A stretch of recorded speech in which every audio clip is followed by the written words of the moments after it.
Howdy, everyone. So we've walked into the East Quarter residences, and man, it's a treat to see this. This is a beautiful building. Hey, you've got a fantastic concierge over here that's ready to help, 24/7, right? Yeah, 24/7. So this is a high luxury, high service kind of residence to be in. It's beautiful. So let's walk through. I just want you to see it. It's just kind of fun. It is really bright, really unique, different. Beautiful stone. I mean, it's just a great collection of things. By the way, that's a conference room that you can use anytime.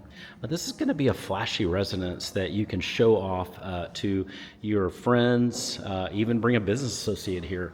This is a beautiful residence. And so there's coffee there anytime, by the way. There's a great coffee machine that's over there, so you can grab some of that anytime. And just a beautiful, unique residence for you to enjoy. Isn't this cool? So that's a stairway. That looks like it almost looks like a prison door. It's really cool, and it's sliding, so it's really almost medieval. Very, very cool look here. It's just a treat for the eyes.